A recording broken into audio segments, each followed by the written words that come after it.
active isolated stretching is a tremendous way to add one more different kind of element to your stretching routine. It involves continuous movement and an active contract and relax approach. We're going to begin with the hamstring group. You're going to place your band or your rope underneath your foot, and with the leg that you're actually stretching, what you want to do is extend fully. You can see I'm pulling on the band slightly as I extend. Squeeze the quad for a maximum of 1 to 2 seconds, and then relax by bending the knee. So it's contract and then relax. Contract and then relax. Make sure to squeeze, contract fully, and then relax. So you can see that there's continuous motion throughout. Now do a hamstring stretch with a straight knee.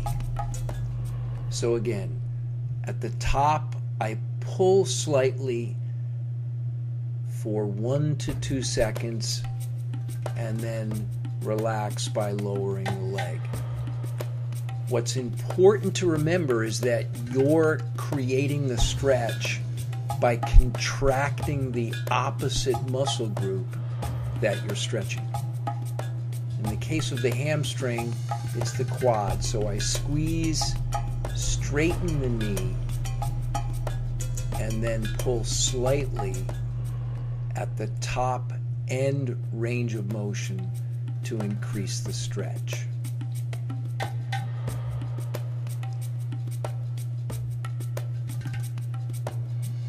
We'll now move to the other side.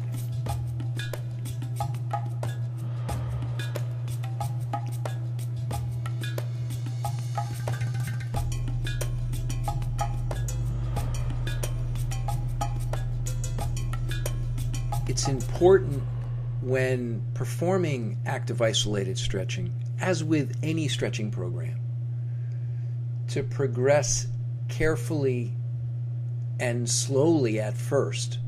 Start with shorter maximum contraction, smaller ranges of motion. Work with your body, and as it starts to loosen up, you can begin to increase the range of motion and increase the intensity of the stretch.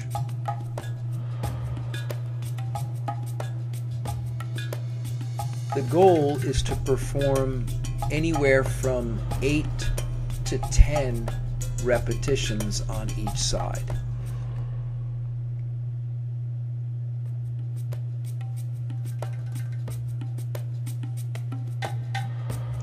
While I will perform stretches for the hamstrings, hip flexors, hip rotators, hip abductors, and hip adductors, you can perform these movements in any arrangement that you would like. So the routine that I'm sharing with you today is a routine that works for me. It's how I remember it, and it becomes an easy way to sequence. But any arrangement works perfectly fine. See, now that I'm working the outside of the hip, it's important to keep the low back flat to the ground here. Straighten the leg and try to push the heel toward the inside of your hip. What I'm actually going to do is change the arrangement of the band at this point. So I'm placing the band underneath my foot and then down and below my leg so that it provides some additional support. I'm lifting my head periodically just to check the position of the band, but by and large I want to keep my low back and trunk flat to the ground and use my own strength to bring the leg across my body, but at the end range give a little tug for about 2 seconds to increase the stretch. This will be felt deep throughout the entire hip girdle, depending on where you have the greatest amount of tension.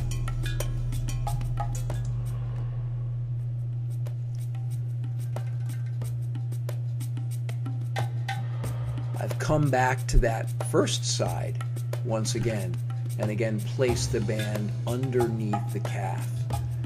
Notice I'm pulling my toes up toward the shin on the side that I'm stretching and pushing that heel toward the midline of the body. My left leg remains flat on the ground, and I want to make sure to keep it nice and flat. This is a very progressive form of stretching, and it's, as mentioned, important to keep the movement continuous.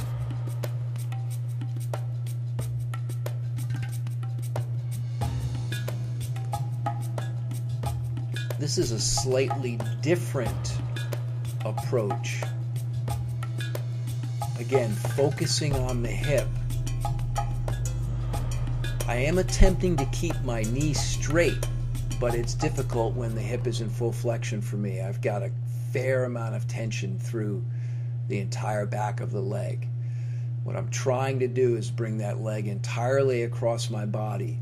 Notice I'm focusing on keeping my low back tight to the ground.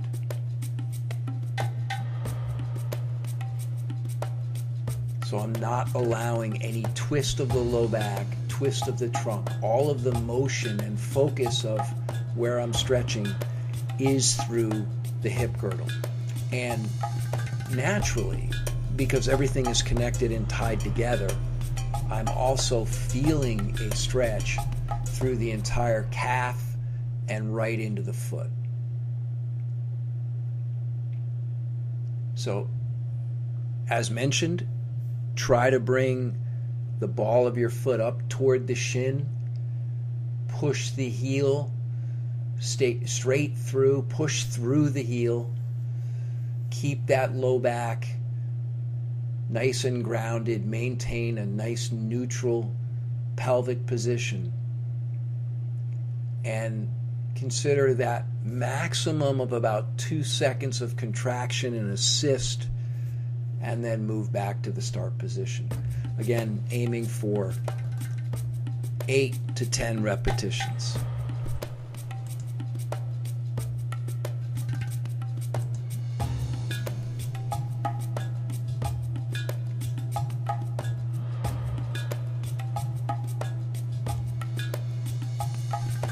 I'm now moving again into a different hip stretch. This is a often seen and common stretch for the piriformis, or the deeper rotators of the hip. So I'm flexing my knee and then bringing that knee to the opposite shoulder. In this instance, bringing the right knee up and over toward the left shoulder.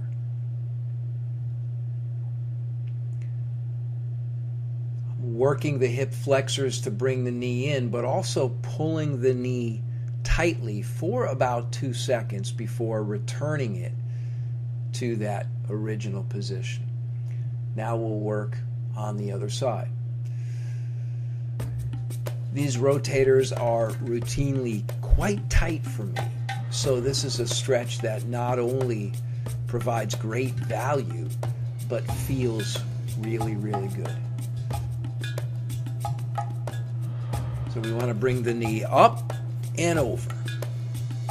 It's not enough to bring it up, and we don't want to simply bring it over. We want to accomplish both movements, sort of moving in a diagonal fashion.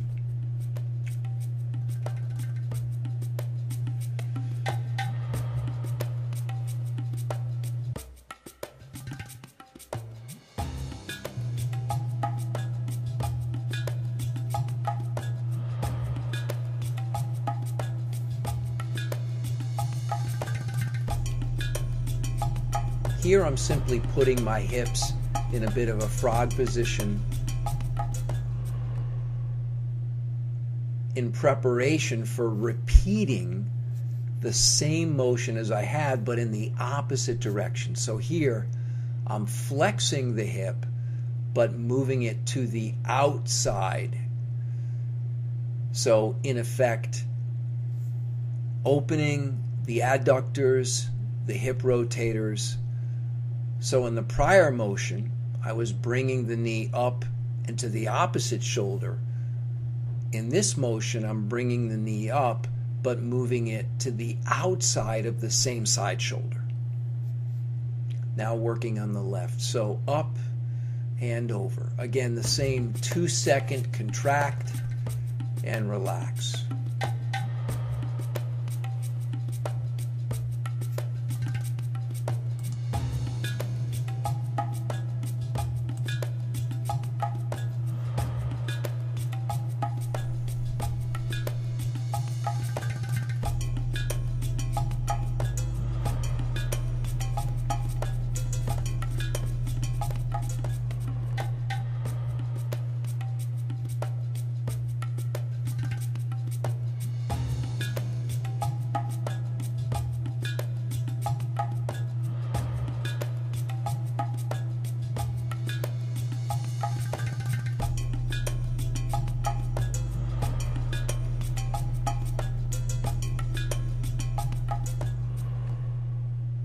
I'm now actually going to move into a hip flexor quadriceps stretch that you may not have seen before, at least not seen me do it. So I'm in a fully prone position, pressing my pelvic girdle into the ground, and then squeezing hard after bending the knee to try to create more length through the entire front of the body. Again, a 2-second contracts and then contract and then relax. The key here is, again, keep the pelvis, low back neutral and stable. This is a nice way to create some length through the entire front of the body. You do want to try to elevate the leg on the side you're stretching. As you can see, I'm not getting much elevation out of that side, but trying to do the best that I can to create some length through that front of the hip while driving the pelvic girdle into the ground with each repetition.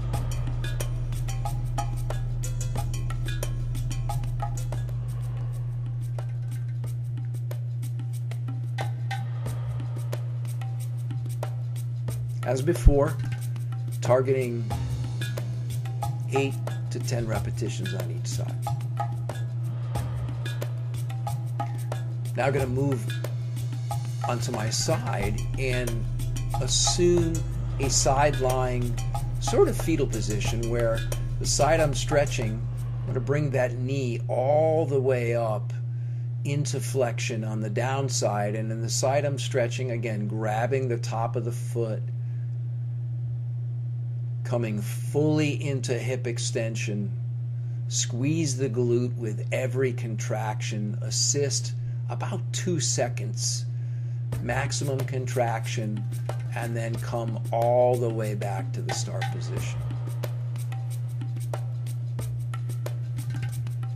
Just a different way to go after the front of the hip and the quadricep. This may feel good for you, it may feel a bit awkward. My goal is in demonstrating this for you is to give you different opportunities to basically test and see which you feel may be most effective.